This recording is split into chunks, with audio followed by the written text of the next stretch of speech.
Kopi ada nambah, adanya kopi. Kopi, nambah kopi. Saya kopinya habis. Ada kopinya bentar. Tadi ya dikasih 2 gak mau. Tadi kan udah dipesenin 2. Sekarang nambah. Assalamualaikum warahmatullahi wabarakatuh. Waalaikumsalam warahmatullahi wabarakatuh. A'udzu billahi minasyaitonir rajim. Bismillahirrahmanirrahim. Alhamdulillahi rabbil alamin wa bihi nasta'inu ala umuri dunya waddin. Wassalatu wassalamu ala asyrafil anbiya'i wal mursalin wa ala alihi wa sahbihi ajma'in. Amma ba'du. Faqad qala Allah ta'ala fi muhkami kitabih. A'udzu billahi minasy syaithanir rajim. Al-hajju ashhurun ma'lumat. Al-ayat. Kama qala an-nabiy sallallahu alaihi wa alihi wa sallam, man hajja hadzal baita falam yarfus wa lam yafsuq kharaja min dhunubihi kayawmi waladathu ummuhu. Sadaqallahu wa sadaqa rasuluhul habibul karim. ونحن على ذلك من الشاهدين والشاكرين والحمد لله رب العالمين.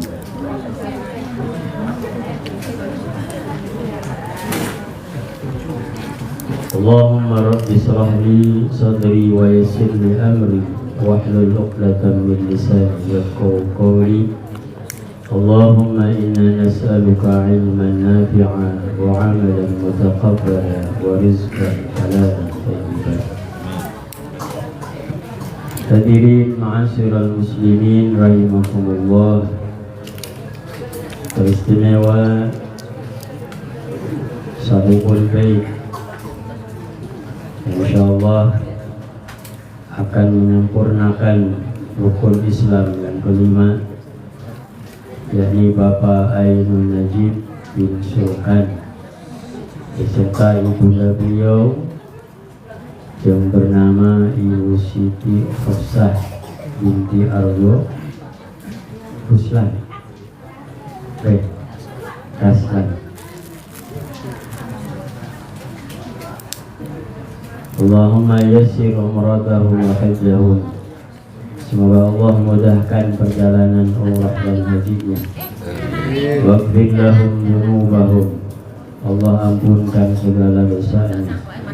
Wa taqabbal sa'yahum. Allah terima ibadahnya. Wa raddahum ilaina fil Indonesia ma'assalamah. Semoga Allah kembalikan beliau berdua ke Indonesia dengan selamat. Amin ya rabbal. Para alimil ulama, para ustadz, para kiai, para asyadi, dua ustadzat, teristimewa Bapak Ustadz Slamet Aryadi selaku Ketua DKM Masjid Jamilul Jannah, beserta Bapak Sekjen Pak Ustadz Khairul, Bapak Ustadz yang lain. Ya mohon maaf tidak bisa saya sebutkan satu persatu yang hadir pada tempat ini dan juga yang tidak hadir. Nafa'ana Allah bi'ulumihim. Mudah-mudahan kita semua bisa mengambil manfaat dari ilmu-ilmu beliau semua. Dan juga keluarga besar Bapak Asahibul Hajat, Sahibul Bait, kemudian aparatur pemerintah, Pak RW, Pak RT, dan juga seluruh jajaran tokoh masyarakat, kesepuhan kita, wabil khusus kesepuhan di Gang Kauman. Kalau sisa nyebutnya bukan Gang Kauman, Gang XL. Karena dulu Pak Muhammad punya konter ada tulisan XL. Tahun Jadi berapa? Pade Tahun berapa itu? para kesembuhan dan hadirin semua yang hadir Rumahnya di memenuhi Lembang, undangan di daripada Gambar. Sahibul Bait. Puji syukur kita panjatkan kepada Rabbul Alamin, Allah Subhanahu wa Ta'ala, yang alhamdulillah pada malam hari ini Allah pertemukan kita dalam rangka walimatus syafar wal hajj. Bapak Ainun Najib beserta Ibu, seraya kita syukuri nikmat Allah ini biqaulina alhamdulillahirabbil alamin. Salawat ma'assalam mudah-mudahan dilimpahkan atas habibana wan nabiyana wa maulana Muhammad sallallahu alaihi wasallam, pada keluarganya, para sahabatnya, para tabi'in, para tabi'in sampai yaumil kiamah nanti. Mudah-mudahan kita semua yang hadir ataupun yang berhalangan hadir, putra putri kita, keluarga kita, mendapat syafaat daripada Rasulullah sallallahu alaihi wasallam. Biqaulina Allahumma shalli ala sayyidina Muhammad wa ala ali sayyidina Muhammad. Hadirin rahimakumullah, sudah jam 10. Dikit. Durasinya berapa menit, Kak? Yang penting baksonya nggak dingin lah. Bakso kira-kira dingin berapa menit lagi? Menit, bakso. Hadirin rahimakumullah, tadinya saya kira langsung doa ini. Besar dok. Kayaknya suruh ngomong. Bingung juga ngomongnya ini. Ah gitu.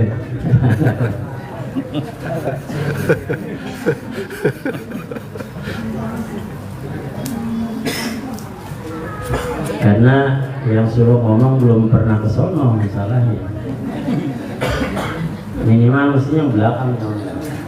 Pak Haji ini. Sementara kata ulama waja'alu balaghatal kalami tibaqahu li muqtadal maqam. Jadikanlah topik pembicaraanmu sesuai dengan makomnya. Nah ini makomnya adalah walimatus sabar wal hajj. Maka yang diobrolin mestinya adalah tentang haji. Tapi hadir rahimakumullah, ini mengalap berkah saja. Mudah-mudahan hari ini ngisi acara walimatus sabar, tahun depan diacarain gitu. Kalau nggak tahun depan ya tahun depannya lagi. Ala berkah kita sama-sama baca dan pelajari sedikit Al-Quran surah Al-Baqarah ayat 197 yang berbunyi Bismillahirrahmanirrahim. Al-hajju ashhurum ma'lumat faman farada fihinna al-hajja fala rafasa wala fusuqa wala jidala fil hajj wa ma taf'alu min khairin ya'lamuhu Allah wa tazawwadu fa inna khayra zadi taqwa wattaquni ya ulil albab. Itu PRT-nya Pak. Dua. Dipecat jadi warga ini Satu aja. Bonus. Artinya wallahu a'lam bishawab, al-hajju, adapun haji dalam tafsir Ibnu Katsir dikatakan la ihram lil haji, yakni ibadah haji ashhurum ma'lumat. Ini hanya diperkenankan di bulan-bulan tertentu. Ayatnya haram untuk haji ini hanya diperbolehkan di bulan-bulan tertentu saja. Bulan apa dimaksud? Adalah bulan Dzulqa'dah, Dzulhijjah, bulan Syawal, Dzulqa'dah dan Dzulhijjah. 3 bulan ini. Dari 4 mazhab, Imam Asy-Syafi'i mengatakan bahwa ihram untuk haji hanya pada bulan-bulan tersebut, Syawal, Dzulqa'dah, Dzulhijjah. Meskipun ulama yang lain, Al-Imam Abu Hanifah, Al-Imam Ahmad bin Hanbal, Al-Imam Malik memperbolehkan ihram untuk haji di bulan-bulan yang lain. Nah, maka kita ambil satu saja pandangan daripada Imam Syafi'i rahimahullah.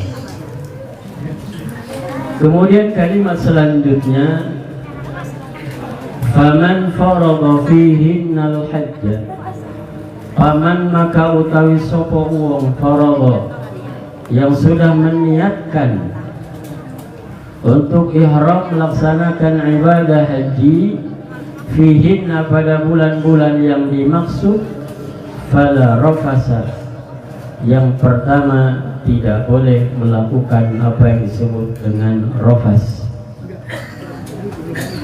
Apa itu rafas? Para ulama berbeda pendapat, tapi jumhur ulama mengatakan yang disebut rafas adalah menggauli istri. Kalau Pak Najib aman betul ya?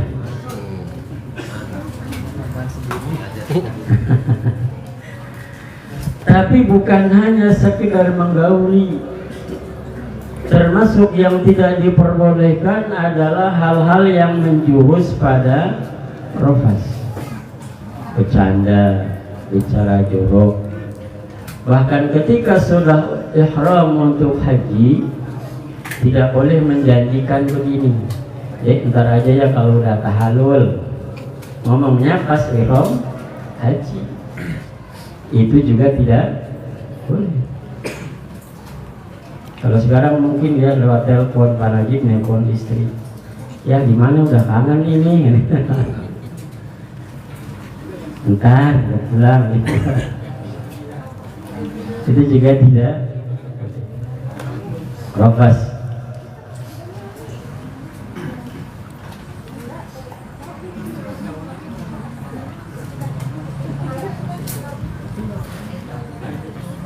Mana dalilnya ar-rafas ini dimaknai sebagai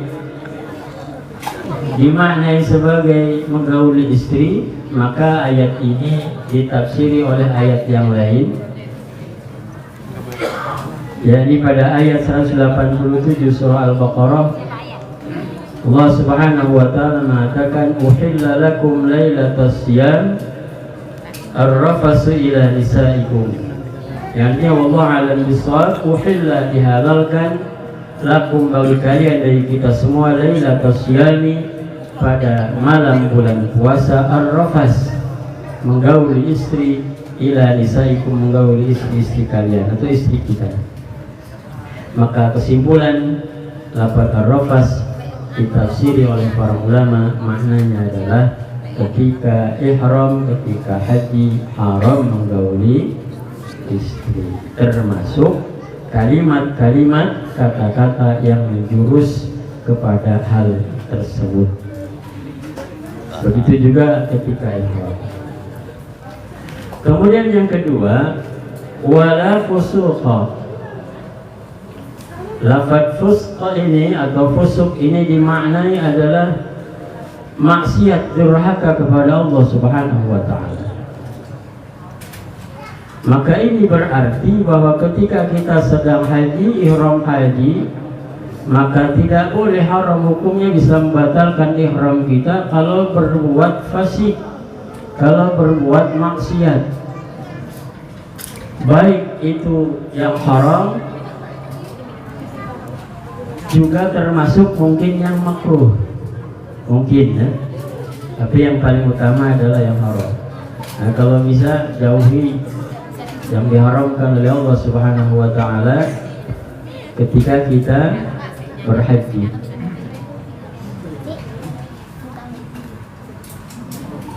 Bahkan kalau dalam ayat yang lain ditafsiri lafaz fusuk itu adalah menyembelih untuk selain Allah Subhanahu wa taala. Dalam ayat yang lain juga ditafsiri lafaz fusuk ini diharamkan untuk mencaci maki. Jadi ketika kita ihram haji, ketika kita berhaji, maka upayakan untuk menjaga lisan kita.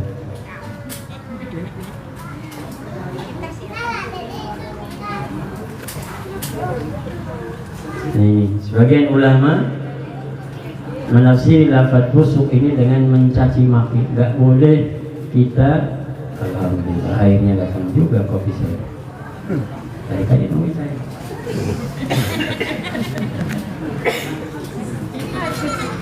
Tadi sampai itu saya minum kopinya saya selamat.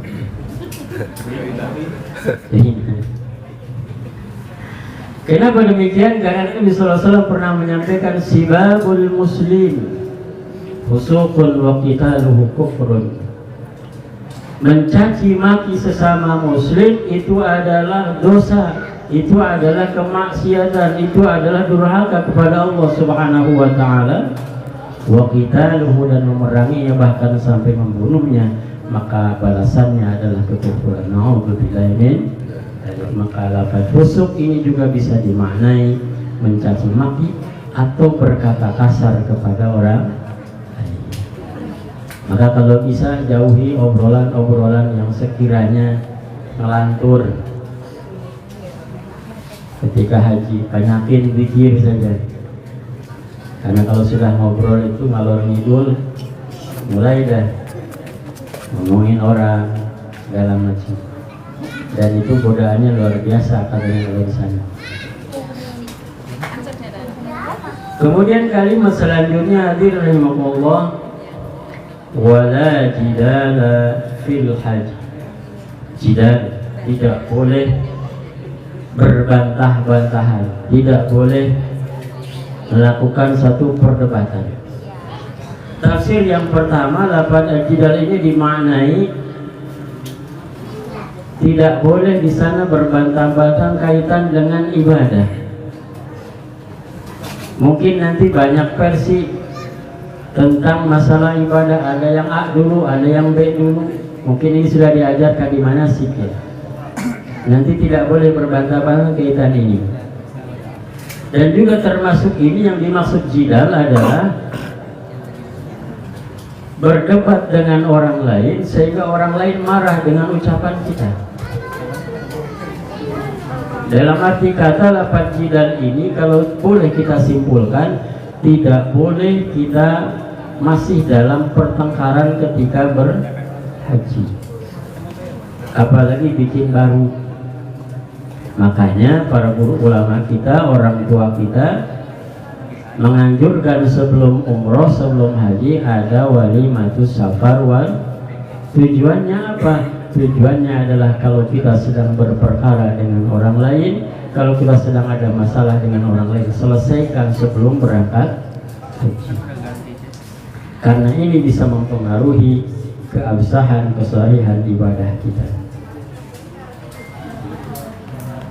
Dan kalau selamat dari tiga hal ini, hadir rahimahullah, tadi saya bacakan, man hajja hadzal bait, barang siapa berhaji ke Baitullah falam yarfus walam yafsuk, tidak rafas, tidak menggauli istri, tidak berkata-kata yang jorok, kemudian tidak melakukan kefasikan, tidak maksiat kepada Allah Subhanahu wa taala, maka kharaja min dunubihi, orang ini akan keluar daripada dosa-dosanya, kayaumi waladathu ummuhu, seperti ketika dilahirkan dari rahim ibunya. Subhanallah.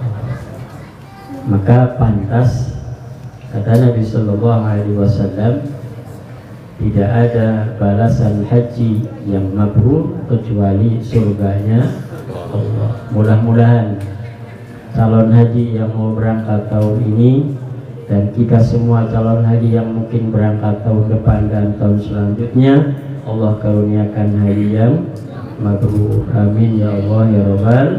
Ya, lebih khusus barangkali malam hari ini Pak Ainun dan Ibu Siti, Allah karuniakan haji yang mabrur. Amin ya Allah ya Rabbal alamin. Nah, ini tadi sudah saya sampaikan untuk yang angkat berangkat haji. Rasanya nggak adil kalau tidak saya sampaikan untuk kita yang belum bisa berangkat. Saya selesaikan dulu ayatnya ya. Lanjut nggak nih? Siapa suruh saya suruh ngomong? Salah saya. Baik, saya lanjutkan. Wa ma taf'alu min khairi ya'lamhu Allah. Wa ma, dan apapun taf'alu yang kalian lakukan min khairin, dari kebaikan, ya'lamhu Allah, Allah mengetahui. Ini khabar yang mengembirakan, juga sebetulnya ngeri. Menggembirakannya apa? Apapun perbuatan kita yang baik, Allah tahu. Begitupun perbuatan yang buruk juga Allah tahu. Bahkan dalam surah Az-Zalzalah Allah mengatakan tuhaddisu akhbaraha, yawma idzin tuhaddisu akhbaraha, bahwa ketika nanti hari kiamat bumi yang kita pijak ini akan menceritakan ma'umila alaiha, apapun yang kita amalkan di atas bumi ini. Bahkan dalam hadis Nabi dijelaskan bumi ini ibarat ibu. Ibarat ibu. Kenapa bumi diibaratkan ibu? Ibu, bapak ibu sekalian, ibu itu punya feeling yang tajam. Betul apa betul? Kadang-kadang kalau kita sedang ada masalah, jangankan ngomong, nggak ngomong pun sudah ketahuan. Jadi saya pernah membuktikan ini. Punya utang tabungan. Kalau guru kami itu penyakit itu. Punya ATM, artos tabungan murid. Makannya sate, bayarnya sapi. Kan nggak kerasa tuh. Sehari paling 20.000, 2 kali setahun ya lumayan. Masih malam sekitar 2,5 juta. Saya udah bingung kemana lagi nyari. Pulanglah saya ke kampung ke ibu saya. Kebiasaan kalau pulang itu gak banyak ngomong. Pulang sampai kalau ada makanan makan dulu. Habis makan tidur. Habis tidur sebelum pulang makan lagi biasanya. Nah itu. Ceritanya pulang sampai sana makan, habis makan tidur, sorenya mau pulang makan dulu. Lagi makan ditawarin, itu ada duit 3 juta, mau dibawa kagak? Bayangin, saya ngomong aja enggak itu. Tapi orang tua bisa tahu, entah tahu atau gimana sih nggak paham. Entah mungkin saya pas tidur ngigo kali. Jadi bumi ini diibaratkan oleh Nabi Sallallahu Alaihi Wasallam ibarat seorang ibu yang gerak-gerik hati dan pikiran kita itu Allah, ibu kita suka paham. Maka jangan harap lolos dari pengetahuan Allah Subhanahu Wa Taala. Tapi kabar baiknya hadirin sekalian, sekecil apapun amal perbuatan kita pasti diketahui Allah Subhanahu Wa Taala. Kemudian kalimat selanjutnya watazawwadu. Nah ini penting. Makanya haji itu kan ada qaid. Kalau syahadat mutlak, sholat mutlak, puasa ada qaid, zakat ada qaid. Qaid itu apa ya bahasa kitanya? Kriteria lah gitu. Kalau nggak mencukupi kriteria nggak bisa. Termasuk haji. Yang kelima, ibadah haji manis tata'a ilaihi sabila, bagi yang mampu. Tapi saya baru paham kemudian ini, baru-baru ini istata'a itu daripada istaf'ala. Di sini istif'ali jama'anin li talabil sayruratin wizdan. Jadi kalau kita sering maknai Haji itu kalau mampu, berarti kalau tidak mampu tidak usah haji. Tetapi maknanya ternyata lain. Haji itu harus diusahakan untuk mampu. Gitu. Maka kalimatnya di sini watazawwadu. Apa asbabun nuzulnya? Dalam kitab tafsir Ibnu Katsir dikatakan asbabun nuzulnya adalah ketika orang-orang Yaman berhaji, mereka tidak bawa bekal. Ketika disuruh untuk bawa bekal, jawabnya apa? Ya Rasul, kami kan mau ibadah, masa iya nggak diperhatikan sama Allah? Akhirnya apa yang terjadi? Mereka berangkat berhaji, di sana minta-minta, dan itu tidak diperkenankan oleh Allah dan Rasul. Artinya kalau untuk berhaji saja kita harus punya bekal di jalan, bekal di sana, termasuk bekal yang di rumah, apalagi kegiatan selain haji. Bahkan dikatakan oleh Rasulullah SAW, sebaik-baik seorang laki-laki adalah yang mempunyai perbekalan ketika dalam termasuk terutama haji.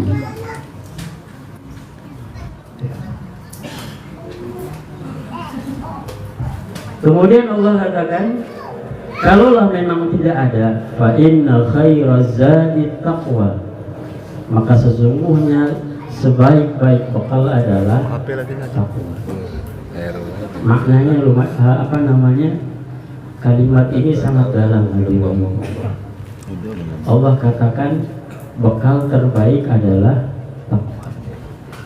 Kenapa dikatakan demikian? Karena Allah yang berangkat haji tahun ini atau tahun-tahun sebelumnya, berangkat umroh tahun ini atau tahun sebelumnya, itu meskipun kaya, itu tidak mungkin bisa berangkat kalau tidak ada takwanya, kalau tidak ada ketaatan kepada Allah Subhanahu wa ta'ala.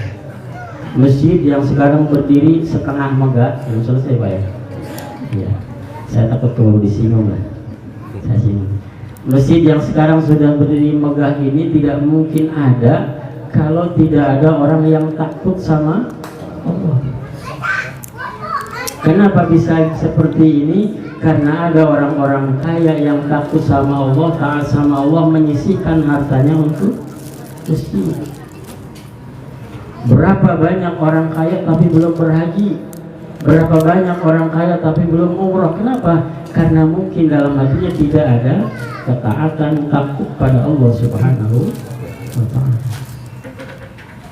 Begitupun kalau misal hartanya tidak banyak tapi kok bisa haji, kenapa? Karena ada takwa. Dari harta yang sedikit dia sisihkan, dia tabungkan. Bahkan tahun ini ada yang tukang apa tuh yang TV itu? Malu kalau lihat itu ya kita ya. Itu kenapa? Karena takwa. Bahkan ada orang yang berangkat haji, berangkat umroh, tidak punya apa-apa, gratis. Kenapa? Karena dalam hatinya ada takwa kepada Allah Subhanahu wa ta'ala. Kenapa orang kaya bisa selamat? Duitnya bisa digunakan untuk kebaikan karena ada takwa. Kalau tidak ada takwa mungkin dihambur-hamburkan untuk judi, untuk segala macam, untuk mengoleksi rumah, mengoleksi mobil dan lain sebagainya. Kenapa orang miskin selamat? Karena ada takwa. Dia tidak punya harta tapi tidak sampai berbuat kejahatan. Dia tidak punya uang untuk berobat tapi dia tidak menghalalkan segala cara untuk berobat. Mungkin dia tidak selamat karena penyakitnya, tapi selamat jiwa raganya karena adanya takwa. Jadi ternyata bekal selamat dunia dan akhirat adalah takwa. Subhanallah.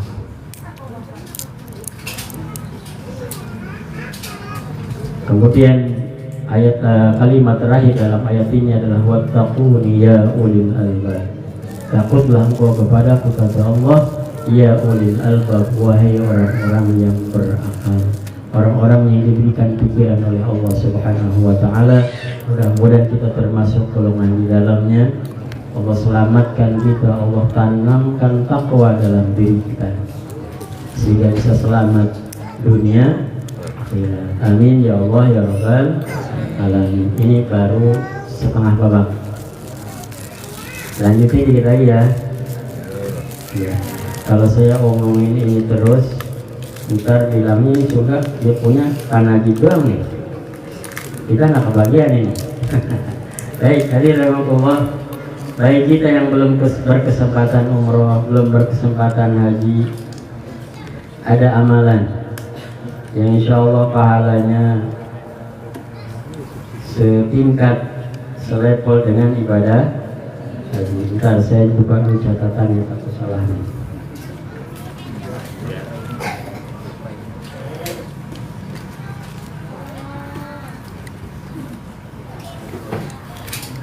Baik, Hadirin rahimakumullah, ada 10 amalan minimal yang pahalanya sebanding dengan ibadah umroh dan haji. Yang pertama, ini boleh amalin semua, boleh pilih salah satu sebelum kita berkesempatan haji secara fisik. Yang pertama adalah membantu mencukupi saudara yang kurang berkecukupan, membantu adik, membantu kakak, apalagi membantu orang tua.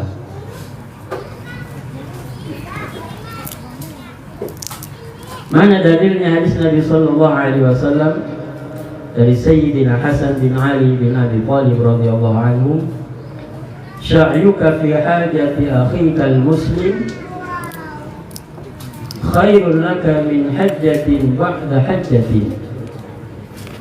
Perjuanganmu dalam meringankan kebutuhan, meringankan beban saudaramu yang sesama muslim, maka itu akan lebih baik pahalanya dari haji setelah haji.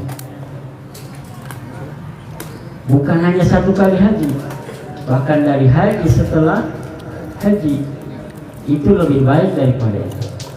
Kita masih punya saudara yang punya kekurangan, kita masih punya adik, punya kakak yang kurang, bantulah itu.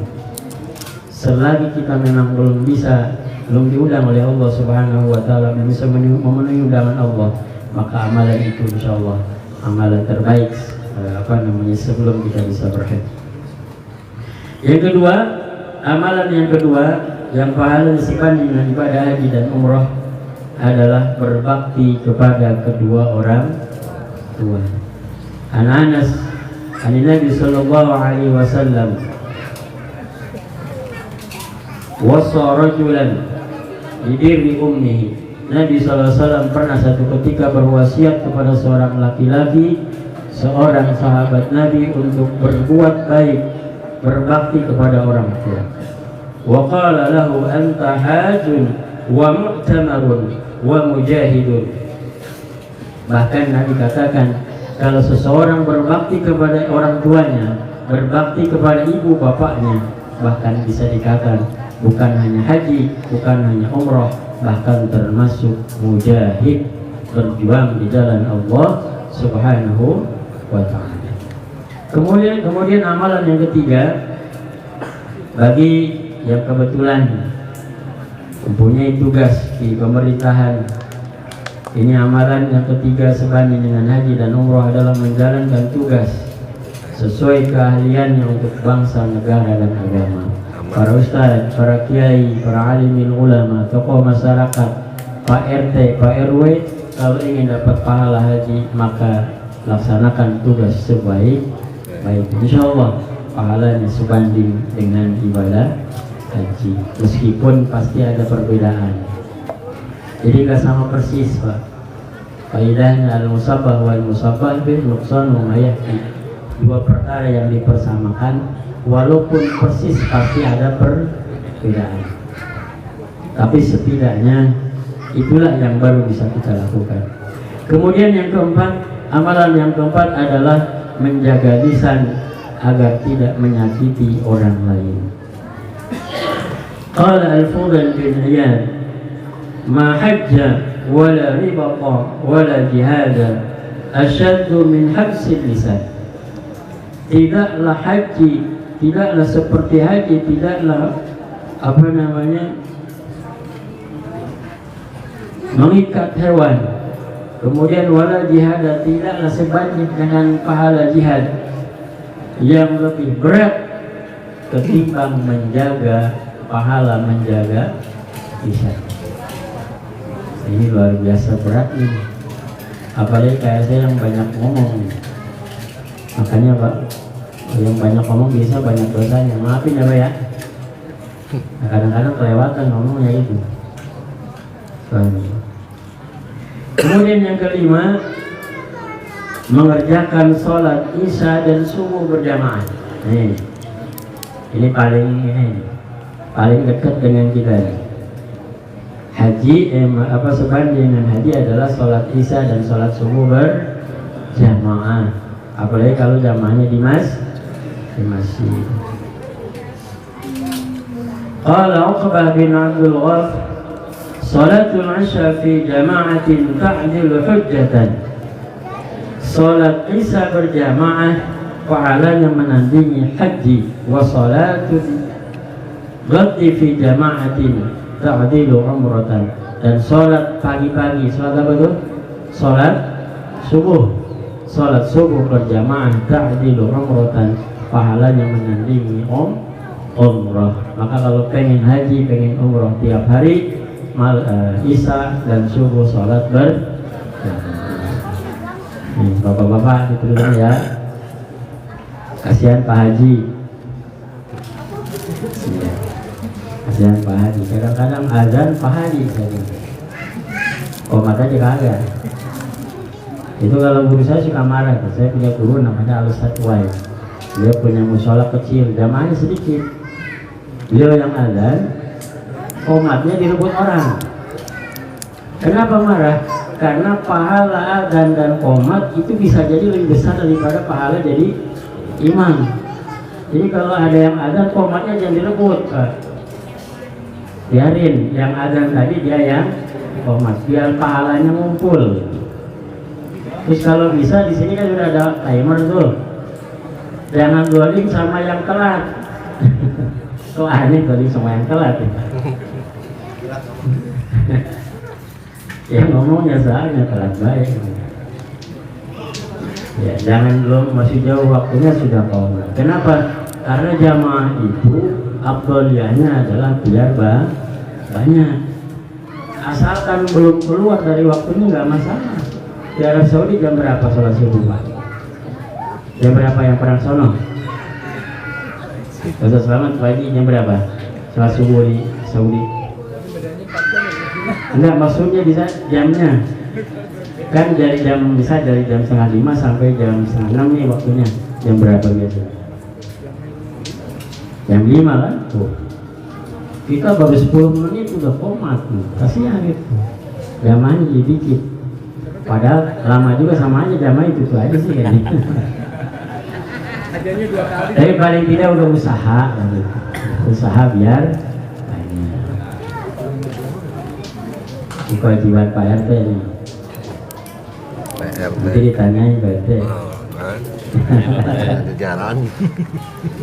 Ya paling nggak Pak RT mah lewat grup WhatsApp aja. Yuk jamaah subuh. Itu kan grup kewajiban ya. Kemudian yang keenam, mengerjakan sholat subuh berjamaah dilanjutkan berzikir sampai terbit matahari dan dilanjutkan sholat isyraq. Mana dalilnya? An Anas an Nabi sallallahu alaihi wasallam, man shalla subha fi jama'atin summa jalasa fi musallahu. Man siapa orang? Man utawi sapa wong salat kang salat isi wong as-subha ing salat subuh. Berarti orang fi jama'atin ing dalam berjamaah summa jalasa duduk fi musallahu di tempat salatnya yaqulullah zikir kepada Allah hatta tatlu asyamsa kemudian hatta tatlu asyamsa sampai terbit matahari. Summa sholat raka'ataini kemudian sholat 2 rakaat kana lahu mislu ajri hajjatin wa umratin tammatan. Barang siapa sholat subuh kemudian duduk zikir sampai terbit matahari diakhiri dengan sholat 2 rakaat, maka seolah-olah dia mendapat pahala haji dan umroh secara sempurna. sempurna. Alhamdulillah. Paling tidak seminggu sekali, Pak. Kapan itu? Hari Ahad. Besok pada subuh ada taklim. Berangkat azan, berangkat ke masjid. Kalau bisa tetangga ajak, ketokin rumahnya. Apa-apa kali-kali. Beres sholat subuh kita duduk zikir, bahkan taklim, mendengar tausiah. Besok jadwal siapa? Kiai Haji Abdul Razak, Gus Razak.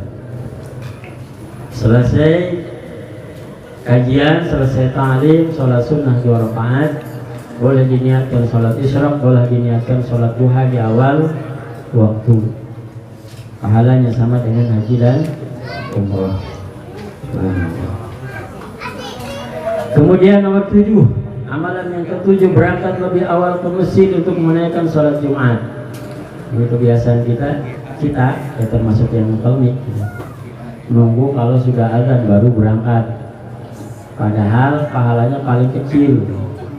Kalau pahalanya pengen gede, berhaji setiap minggu, berangkat paling awal jam 11 sudah nangkring di masjid.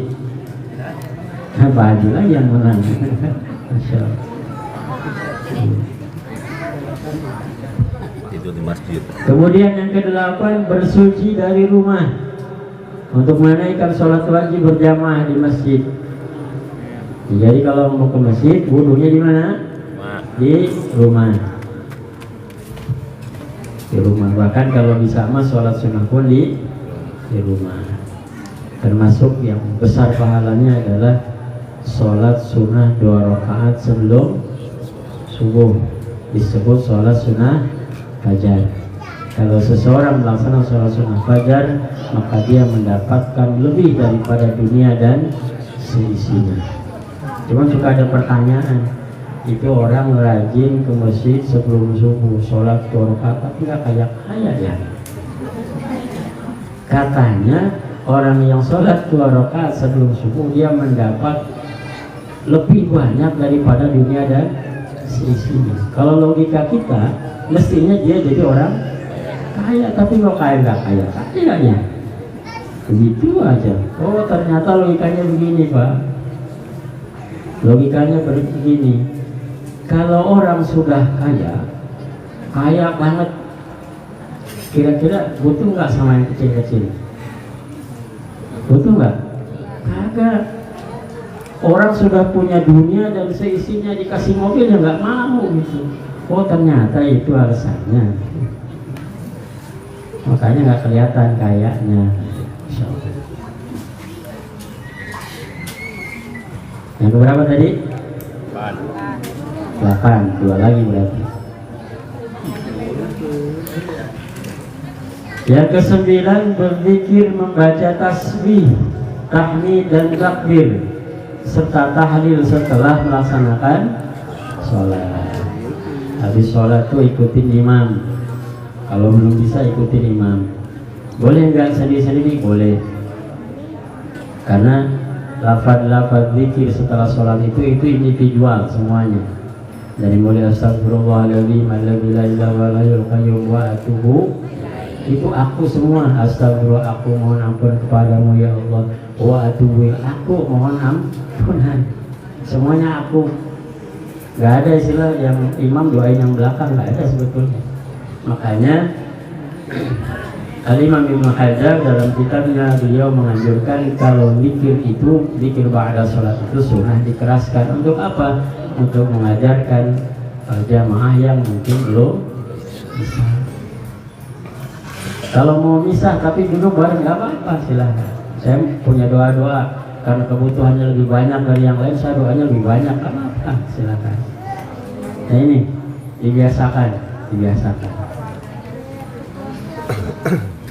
Biasakan, walaupun mungkin ada ikhtilaf perbedaan pendapat para ulama kaitan dengan zikir ba'da sholat. Ada yang boleh berjamaah, ada yang tidak, ada yang boleh dikeraskan, ada yang tidak. Cuman logika saya begini. Kalau dulu Nabi SAW zikir ba'da sholat pelan, Kira-kira sampai nggak ke kita kabarnya apa yang dibaca oleh beliau? Ya mungkin kan? Pasti mungkin satu kesempatan beliau bacanya keras sehingga para sahabat dengar, oh ini yang dibaca setelah sholat. Termasuk Bismillah. Bismillah dalam Fatihah. Ada satu penelitian kenapa sekarang banyak masjid bagus, istimewa, tapi sepertinya keberkahannya diangkat oleh Allah Subhanahu wa Ta'ala. Kenapa? Karena sepertinya imamnya malu baca Bismillah.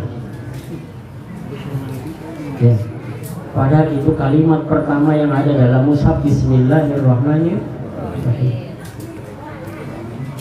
Sampai-sampai dipelangi Bismillah. Ayat malu baca Bismillah. Nah, alhamdulillah ini semakin modern masihnya semakin malu baca Bismillah. Padahal itu kalimat yang luar biasa. Sehingga kalau dimaknai, makna seluruh Al-Quran itu dikumpulkan dalam Bismillahirrahmanirrahim. Bahkan dikumpulkan lagi dalam baknya lafaz bismi. Sehingga dalam kitab Jawahirut Tauhid dimaknai bismi-nya, baknya lafaz bismi itu aibikana makana wabiyakunu mayakun. Jadi lafaz bismillah itu baknya itu maknanya karena aku kata Allah, karena apa yang telah terjadi, wabi dan karena aku kata Allah, yakunu mayakunu dan seluruh yang akan terjadi. Ini nilai tauhid yang luar biasa. Tapi dihilangkan.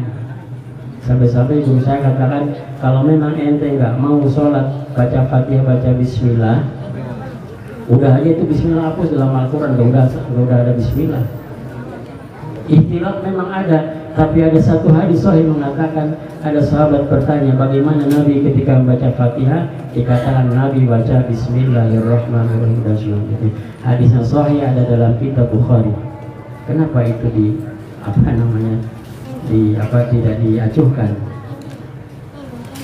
Kemudian yang terakhir, jam berapa? Kerasa ya.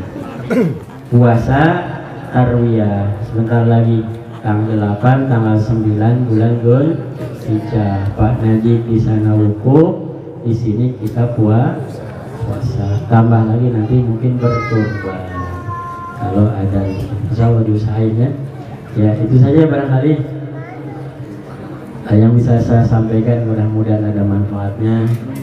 Yang benar pasti dari Allah Subhanahu wa Ta'ala, yang salah dari kehilapan pribadi saya, mudah-mudahan Allah mengampunkan. Bayar. Oh iya benar. Ya saya tutup dulu ya. Mohon maaf Bapak Ibu kalau waktunya lumayan lama. Sekali lagi mudah-mudahan Allah maafkan segala kesalahan dan kehilapan Bapak Ainun Najib beserta Ibunda, sehingga hablum minanasnya sudah selesai, berangkat ke tanah suci dengan jiwa dan raga yang suci bersih, menjalankan perintah Allah di sana, pulang mendapat predikat haji yang mabrur dan haji mabrur. Amin ya Allah ya Rabbal alamin. Usikum manasitaqallah. Assalamualaikum warahmatullahi wabarakatuh.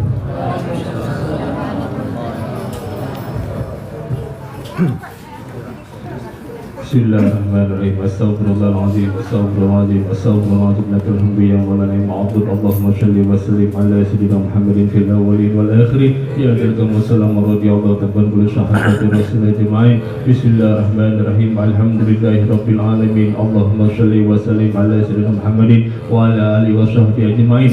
Ja'alna Allah wa iyyakum mimman yastajibu syafa'ata wa yarju wa rahmatu wa rahfata. Allahumma bihurmati hadzal nabiyil karim wa ali ashabi salikin al-manjihil karim. Ij'alna min khiyari ummatih wa salna bidali hurmatih wa syurna qadan fi jamratih wa sa'amil al-sana fi madihi wa nusratih wa hina mutamassikina bi sunnatihi wa ta'atih wa aminna ala hubbihi wa jama'atih. Allahumma dikhilna ma'ul jannata fa innahu amal yawma yadkhuluha wa anzilna ma fi qusuriha fa innahu amal yanziluha warhamna yawma yash'alul khalaika wa tarhamuha. Allahumma rizukna ziyaratahu fi kulli sana. Allahumma rizukna ziyaratahu fi كل سنة ولا تجعلنا من الغافل عنك ولا تنه قدر سنة اللهم لا تجعل في مجلسنا هدنا إلى قصة بما توبة الذنوب وسرة بالرأي المغفرة عيوبا اللهم إنه كان معنا في السنة الماضية إخوانا معنا من القضاء أن يوصل إلى مثلها ولا تنفي من ثواب هذه السنة وفضلها اللهم ارحمنا إذا شئنا من أصحاب القبور